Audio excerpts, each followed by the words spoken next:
And heavy rain and flooding is adding to the misery of displaced Palestinians in Gaza. Thousands of people living in tent encampments along the coast have been struggling to cope since harsh weather conditions set in. These displaced Palestinians are trying to salvage whatever they can after days of heavy rain turned their makeshift neighbourhood into a swamp. The wood and metal fell on our heads. My head is swollen. I was making breakfast for my children when water got into the mattresses. As you can see, everything's soaked. The clothes, everything. My children are soaked. For many people in these temporary camps, it's their third consecutive winter, living with nothing but canvas between them and the elements. All the tents are destroyed. Our tents are made of fabric. Where is Hamas? Where are the people to see this rain and how our children are drowning? There's nothing for us to wear, no clothes to put on. Look at the water, the puddles. Look how far the water has reached. Despite the official ceasefire, accommodation like this is likely to be reality for the foreseeable future. The tarpaulin is torn, so I had to ask my relatives for a new one. Even then, water still got in. I have a 3-month-old daughter, so I can't let the water in. I'm worried about the baby. I don't know what to do. The worst could be yet to come. Forecasters say they expect this winter to be the harshest since the war between Israel and Hamas began.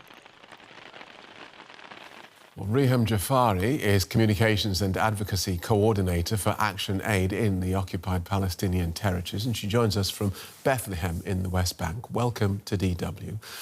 We heard one of the women interviewed in that report describe her terrible living conditions and then ask, where is Hamas? Why would she ask that?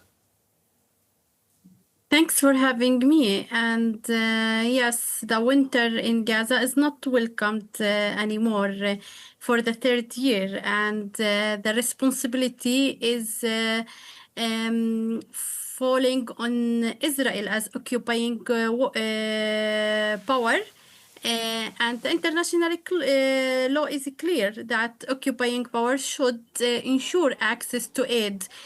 Despite declaring ceasefire and despite diplomatic commitments to ceasefire, but still Israel continues its restriction on humanitarian aid and shelter items and life-saving aids to be delivered to Gaza. OK, so, what I'd like to do, though, just for people who are not intimately familiar with the way that the politics works in this area, this woman is... So you've outlined the fact that Israel, as the occupying country, is responsible. Why would this woman look around her and say, where is Hamas? You should, your representative, ask her about her opinion. But as a humanitarian worker and aid worker here, as a neutral parties and a neutral organizations, we follow the international law and we follow the humanitarian international law on the ground that Israel as controlling the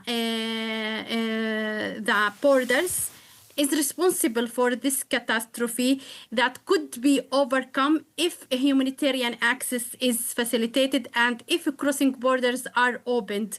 So, and the mediators are also to be blamed here, and they should practice more pressures on Israel and US to ensure the implementation of all ceasefire terms. The ceasefire terms state that Gaza should receive on daily basis 600 aid trucks a day. Right. But Israel doesn't adhere to this number of aid trucks. This is a point that you've made. I'd like to just move us on, because you made the point there that part of the problem here is that the borders aren't open. Even if Israel were to allow aid in, those conditions that we saw in that report just looked horrible. No amount of flour and cooking oil is going to help that. Overcome overcoming the catastrophe in Gaza and mitigating the impact of this catastrophe could be achieved through opening all the crossing borders, finding and creating and ensuring safe access to all humanitarian convoys and the humanitarian aid missions. Since there are ongoing daily violations for ceasefire, there are ongoing airstrikes, ongoing attacks by drones. So there is a need for entry of heavy machinery to clear rubbles. There are more than 55 million tons of rubbles in Gaza, and these rubbles should be cleared. And also there is a need to clear and remove all unexploded ordnance to ensure that people have safe areas to set up their tents, and also to increase and we're going to leave it there, all Riham. Thank you so much for joining us. Riham Jafari from ActionAid. Thank you.